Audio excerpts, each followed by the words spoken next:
Tom Roberts came on the scene in July of 1919 as Assistant Farm Advisor for DeKalb County. And in May of 1920, Tom assumed the position of DeKalb County Farm Advisor and manager of the newly formed DeKalb County Agricultural Association. Prior to Tom's arrival, the local county had become known as the home of the nation's first county farm bureau, which was organized in 1912 as the DeKalb County Soil Improvement Association.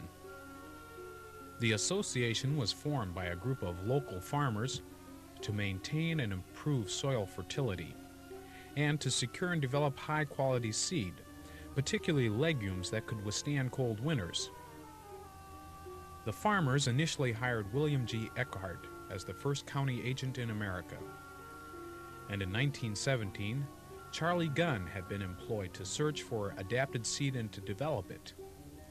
Thus, the scene was set for the hybridization of corn, a revolution in agriculture that would be felt around the world.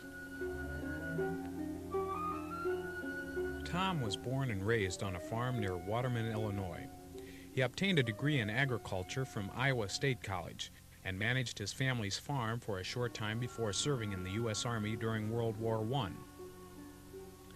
Gunn had worked in the development of open-pollinated corn, and as Gunn's Western Plowman was known throughout northern Illinois.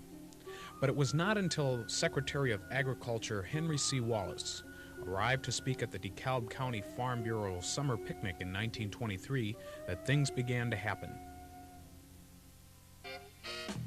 Upon being shown the prize-winning 10-year entries from the Farm Bureau's Winter Corn Show, Wallace told Tom and Charlie that the small, twisted nubbins that he had had in his pocket could produce a far better yield than could those prize-winning years. Wallace's words intrigued Tom. Never one to reject an idea, Tom and Charlie initiated efforts to breed hybrids. The combination of Charlie's ability as a hybrid corn breeder and Tom's rare capacity for directing production and marketing would soon leave its mark on agricultural history. The two men decided that their new venture should be cloaked in secrecy for two reasons. One, if the venture failed, there would be no reason to explain the failure. And second, if it succeeded, DeKalb would have a big jump on its competitors. Actually, they didn't want anyone to see their inbreeding process of putting paper bags over tassels and ears. From the time the breeding program was initiated in 1924 until the summer of 1928, only 3 people, Tom, Charlie, and Charlie's chief assistant, Orton Bell, knew of the efforts underway. Much of the work was done on their own personal time. The inbreeding plot was moved to a different area each year to maintain secrecy. By 1928, Tom and Charlie were convinced that their program would soon yield results. The cloak of secrecy was lifted, and the board of directors was informed. In 1934, DeKalb produced the first hybrid seed corn for commercial sale at Esmond, Illinois. That first year of production revealed Tom's aggressiveness. Most men embarking on a similar venture would have considered a 10-acre field of seed to be adequate, but Tom didn't see it that way. He was convinced that this new hybrid would create a sensation. He directed that 75 acres be planted for the production of DeKalb hybrid seed corn. This decision, and others like it, helped distinguish Tom from other early adventurers of the industry. He was growth-oriented and was willing to take the risk necessary to accelerate the growth rate. Lady Luck was not with Tom that first year. The rain stopped with the planting, and the 10-acre breeding plot and the 75-acre seed production field were drying up in the intense summer heat and drought. The only answer seemed to be for Tom and Charlie to take over for Mother Nature. They located an old milk truck and began hauling water to the fields. Their efforts were partially successful. They saved the 10-acre breeding plot with its new inbreds, but most of the production from the 75-acre seed field was lost. After such a disaster, an ordinary man would have approached the next season with caution, but Tom was no ordinary man. His faith in the new hybrid corn caused him to boost the company's plantings from the disastrous 75 acres in 1934 to 310 acres of production in 1935. The The U.S. Department of Agriculture claimed that it was the largest hybrid seed production field known up to that time, and such a decision was being made by a man who had not even seen the results of his small company's first crop in farmers' fields. The yield from the 1935 crop was a whopping 14,500 bushels of good quality seed. Up to that time, Tom had been thinking only in terms of producing seed for DeKalb County and nearby areas. But suddenly, with nearly 15,000 bushels of hybrid seed available, a wider marketing effort became necessary. An advertisement was placed in the Prairie Farmer magazine, stating the availability of DeKalb's new seed.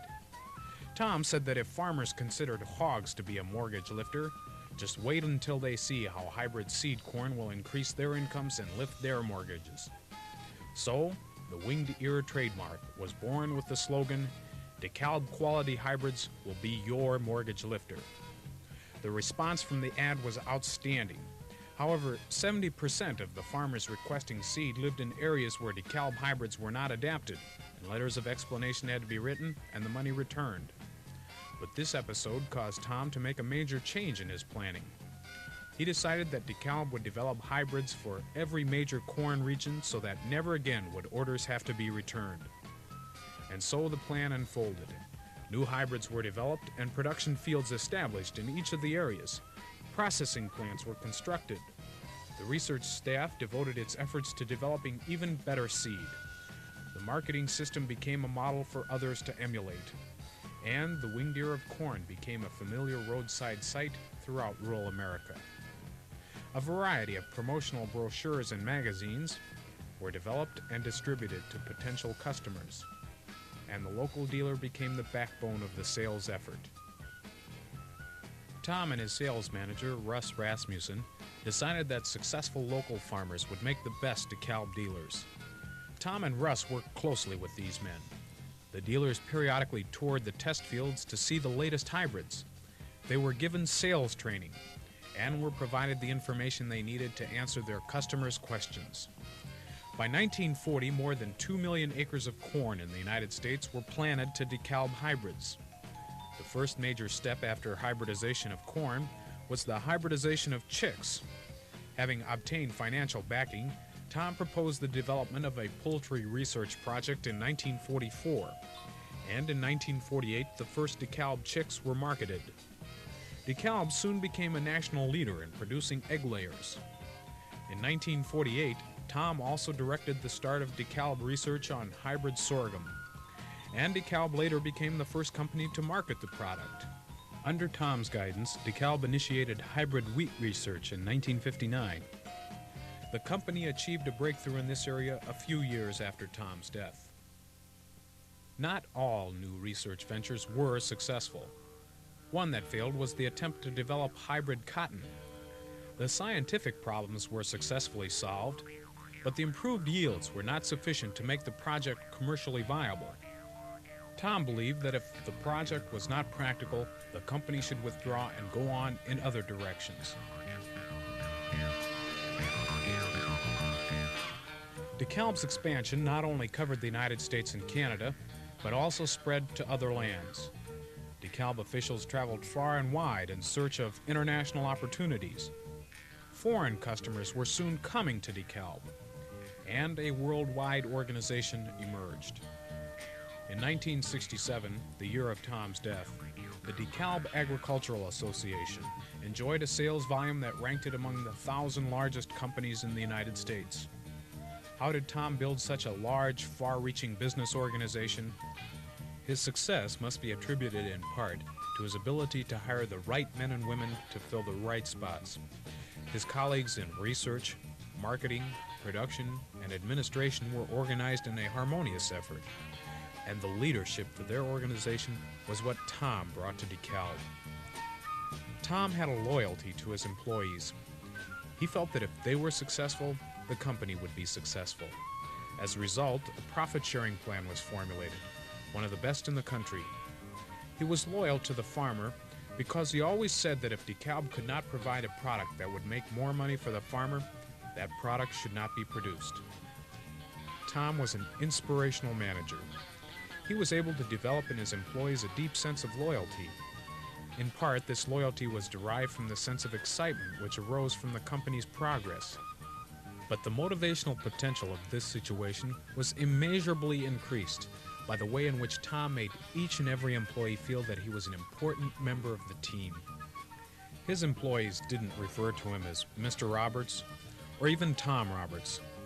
He was just Tom to everyone, and he wanted it that way. Tom created an atmosphere in which everyone in the organization was motivated to excel, and excel they did.